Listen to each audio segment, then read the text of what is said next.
I'm literally in Command Center 1. I'm on top of the world! We'll be living the high life one day, babe. My own little cabin boy. This is, I think, probably one of the most remote yacht clubs in the world. I did this one sideways, so it's meant to be this way.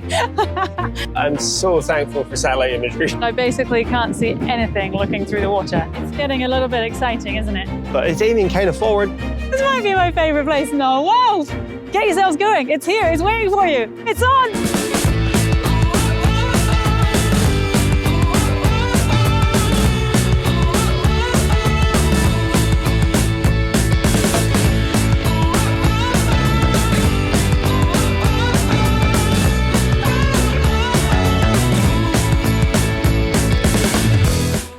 Last time on Red Seas, we arrived in the Tuamotus and were amazed by the beauty of these atolls.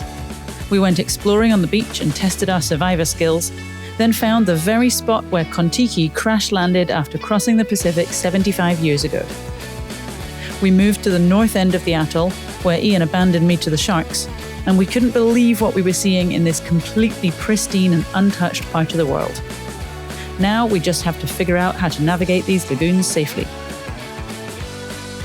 Back in the trusty piece of wood.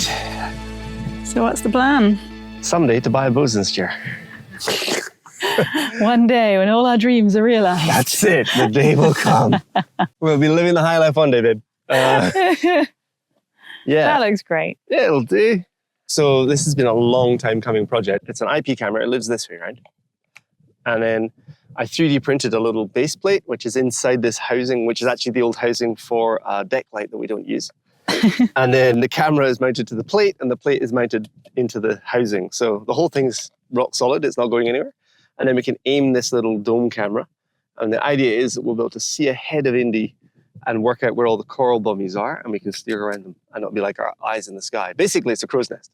So yeah, basically today's job is to go up there and see if we can get into the mast with the drill. It's actually putting up quite a fight because it's right in the front of the mast. And then yeah, get the whole thing mounted and wired in and then see if it works. Okay, about a meter to go.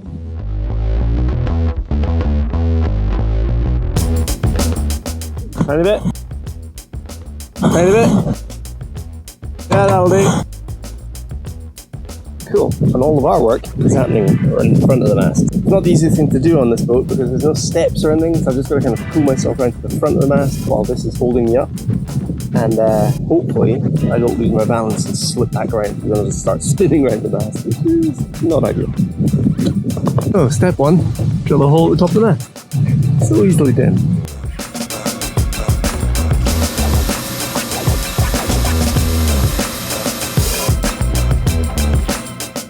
Okay, so that worked, but the hole is a little bit too small, so I'll try and drill that again.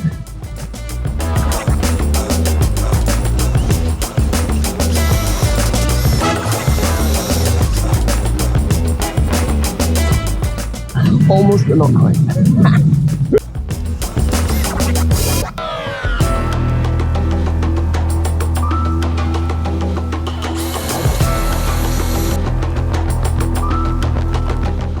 Yay! Fits! There. Nice. Oh, I hate these indirect guns at height. You guys can't really see this, but I'm bracing myself off the back stay, the topping lift collar. So my bare foot is just wrapped around it to try and hold me in place. And I'm kind of levering myself off the mat. So it's actually really uncomfortable. I should have gone to the gym. There we go. Okay, good. Really good. Whew. So the last stage is going to be the focus, which is a bit of a teamwork thing to get focus, right? We'll probably do this a couple of times, I imagine. But I need to give Brownie a shout and get her to set up the stuff downstairs, and hopefully this suddenly appears on the helm and we can use it to get an aim, which would be really cool. Right, Bri? Yeah, you done? Yeah, kind of. I need you to do some stuff inside of this, okay? Yeah, sure. What do you need? Okay, so under the sofa, if we can power on the network switch, which is the top box under the sofa to the right. There.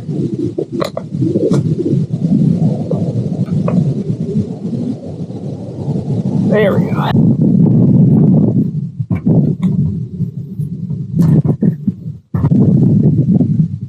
Second spreader.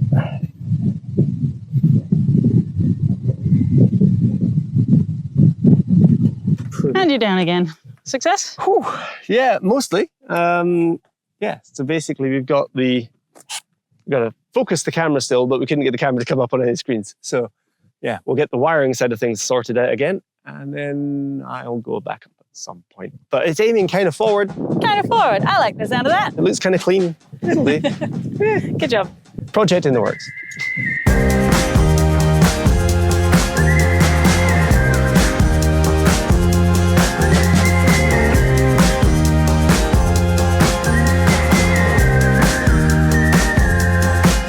We saw on the charts that just a little bit further down this beach, there's something really cool that we want to go and explore.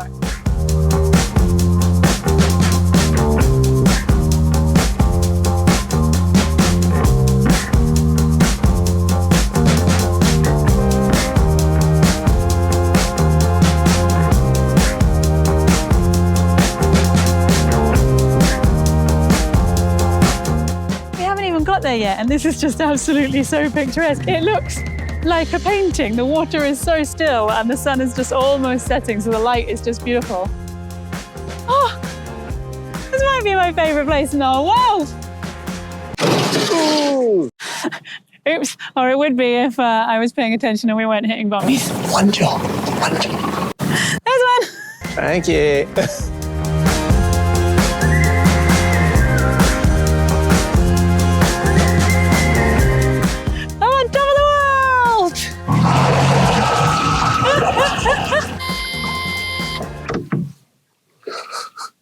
I didn't quite glide it straight. Oh, come on. What do they pay you for? Pay? So we missed our landing slightly, but I'm being punted again by my own little cabin boy. I think this is how everybody should arrive.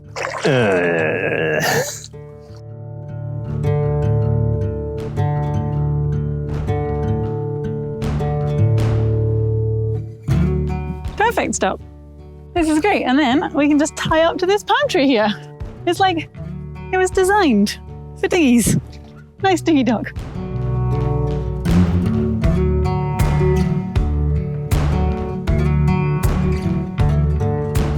So we don't quite have this place all to ourselves. We loved it so much that we texted our friends Drew and Patricia, who were down in the other anchorage at Kontiki, and told them it was amazing. So they came up and joined us. So yeah, we can just see them dinghying in. And I think we should have a drink at sunset.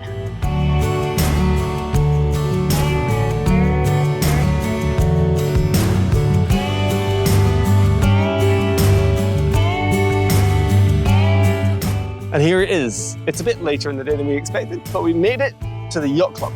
This is, I think, probably one of the most remote yacht clubs in the world. It is right in the center of the Pacific between South America and Australia. This tiny little atoll.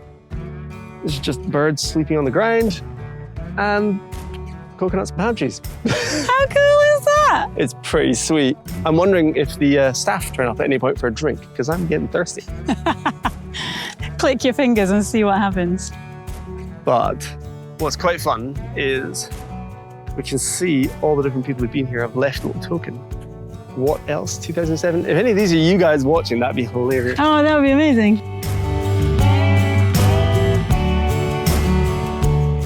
Okay, so I'm guessing there's been a few incidents at this yacht club in the past because people have left little trophies or treasures or whatever lying around, and one of them is a basket full of hard hats, and then it made me realize that we are standing under a lot of coconut trees. So yeah, I might have to be a bit more careful where I walk right now.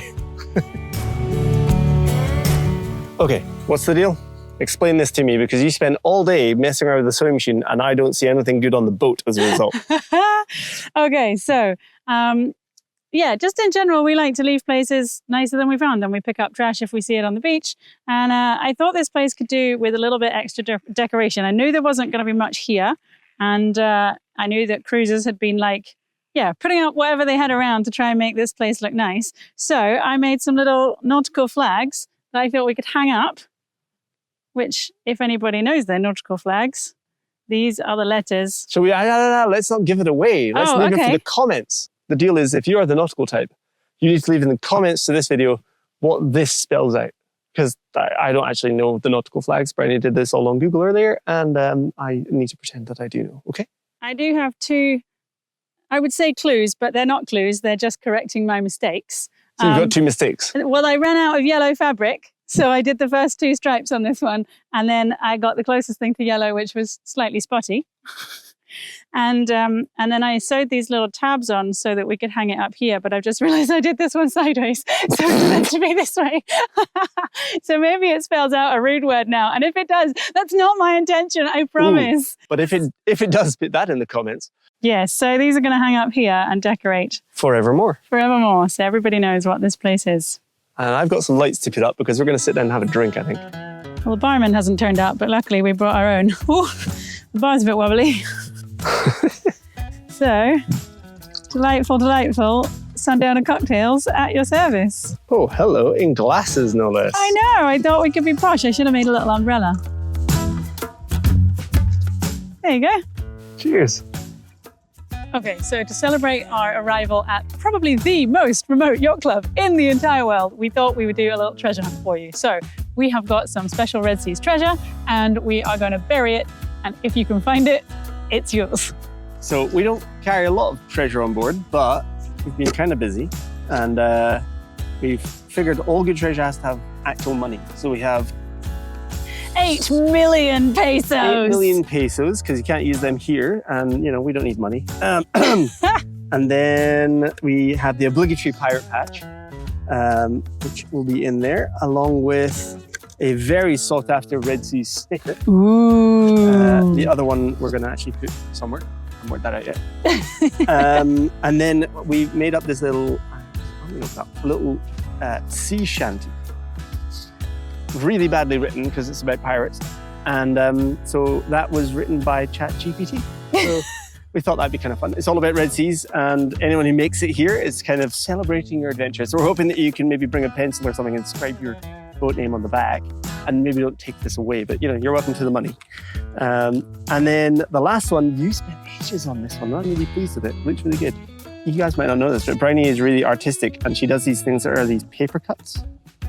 And then there's a little secret message in the back of it, which we're going to leave a mystery. So if you make it to this yacht club in the middle of nowhere, if that's your plan, then this will be hidden, hopefully, at the foot of one of these palm trees, and you can go find it. But yeah, there you go. Secret treasures of Red Seas. So Ian has gone to find a spot behind a tree where he can leave the treasure, and that's it. The race is on. If you are coming to this exact spot in the Tuamotus in French Polynesia, the treasure is waiting for you.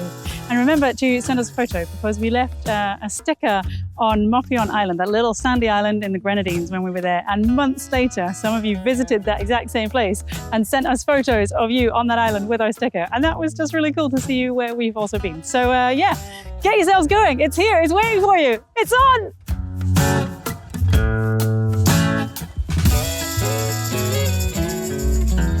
All right, so we're going to check this camera out. We're going to lift anchor and go over to the other side of the atoll. There's a little village down there that I want to go and check out.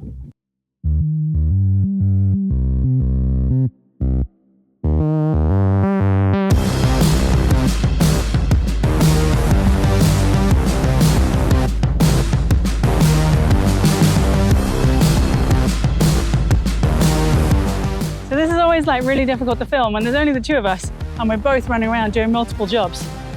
Yeah, we're gonna have to get a camera crew on here or something to film everything that's going on. So basically, Ian is at the helm. He has got our normal charts, he's got the satellite view, and now the camera view as well.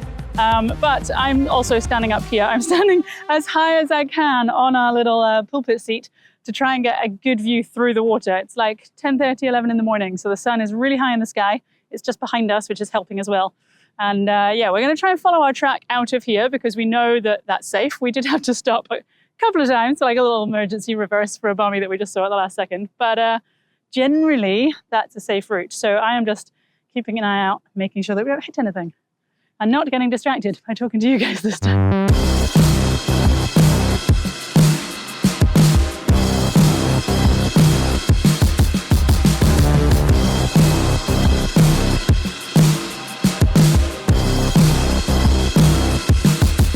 So from far away, you can just see these kind of light patches in the water. that tells us that it's getting really shallow. But also sometimes if it's not quite as shallow as that, you suddenly get it like just 5 meters in front of the boat as like an emergency. Oh, you're going to hit something. So that's what we're keeping an eye out for. So normally you can see the bommy because it's like a light turquoise patch in the water and you can tell that it's shallower there. But if you just get a pinnacle, there's no turquoise water to give it away whatsoever. All you can see is the brown of the coral underneath the surface. The scariest thing is when you go over one and you're like, bommy, we need to stop, we're going to hit it. And then you realize it's like 15 meters below the surface and, you know, we only draw 1.4. So it's absolutely fine. But I'm still getting my eye in to sort of learn how deep or shallow these things are, because I think it's probably good to be overcautious, but yeah, we don't want to be stopping every 3 seconds because I saw a pebble. So how's the navigation today? This is like navigation on steroids. It's hilarious. So we've got camera view, which is the camera on the mast, which is good for like in the anchorage there. We could like dodge the bommies and unhook our anchor chain. I've open CPN with a track of how we got here before. So I'm basically following the route knowing there's nothing to hit. And then I've got iNav for you Wayfinder running with all of our instruments so I can keep an eye on RPM for the engines and all that sort of stuff. Check our batteries if we're charging. Like, That's so cool. I'm literally in Command Center 1. This is the best place in the world. What's the Thunderbird's Space Station 5 or something? What's it called? Thunderbird 5. Thunderbird 5 goes, is the space station. Oh, mind you, it? he's the loner. No one talks He to. is. Alan. I'm going to call you Alan now. I'm not Alan. Alan. I want a cool name. Thor. Gordon? I want a cool name. But Gordon was the cool one. He was the one who had like the underwater, he was Thunderbird 4. He was like the most sailory of all of them. You got the hots for Gordon. I did actually have the hots for Gordon. You weirdo. And I feel I do need to clarify for any viewers who have literally no idea what we're talking about. I realize without context that will all have been very odd. Yeah, Thunderbirds, it was amazing. It was like a puppet show on TV on one of the very few channels when we were growing up in the 90s. So yeah, like, I don't know, did you have Stingray or Captain Scarlet or essentially like the Muppets or Sesame Street, but like... Sesame Street with strings. Yeah, it was all... Yeah, you didn't have your hand up if they were little wooden things on strings and they had like big lips and then did talking. And did weird kind of... In fact, it's like Beaker. It's Beaker from Sesame Street, or no, from the Muppets, but with strings and made of plastic. So kind of scary, and it's the stuff from nightmares, really. Well, the best bit was when they did a close-up, because obviously their hands were just plastic and couldn't really do anything. But if there was a close-up and they were like disarming a bomb, because it was all about international rescue, they would use real people's hands, so that just made it freakier. And you had the hots for them. Oh, yeah. Every girl fancies a puppet when they're 10.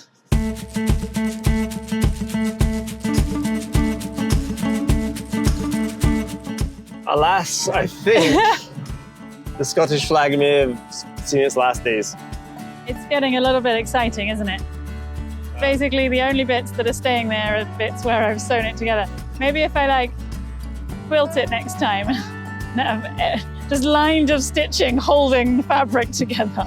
I quite like it. It shows that we've sailed a lot. I feel like it should be at the end of Braveheart or in the battlefield at Bannockburn or something. Oh yeah, it's very historical. It definitely should really be made with proper flag fabric that's a little bit more hard-wearing and not just like cheap buttons. So maybe when I make the next one, We have to go and buy some flag fabric. Yeah. Oh.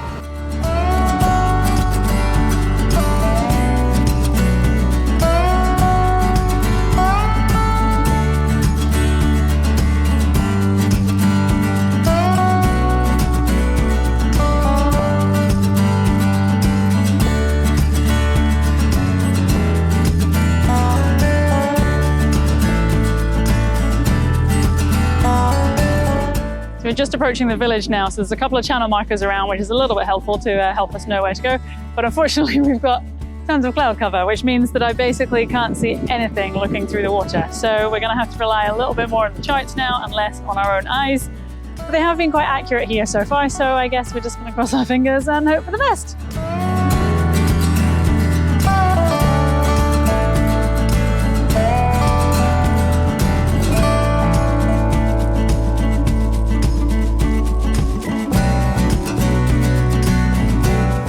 Well, the channel markers are mostly good. Every so often they've put one and the bommy actually kind of stretches out into the channel. So we are still having to kind of wiggle our way down, but We are almost there, and so far, so good.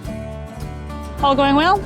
So far, yeah, I'm so thankful for satellite imagery because basically they've put these markers on the biggest of the coral bommies, but they've not really bothered about the ones that are in the channel. So you think, great, this is the safe path, but actually you still have to wiggle around a little bit.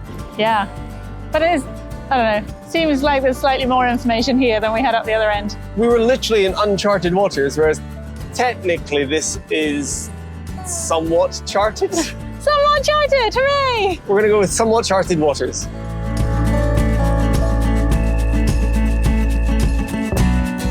All right, so we're looking for a sandy lip because I can see a couple of coral plateaus. I'm wondering if I can go left of that large black line. Yeah? Yeah. Yeah? Try out over here. Sounds good. Dropping.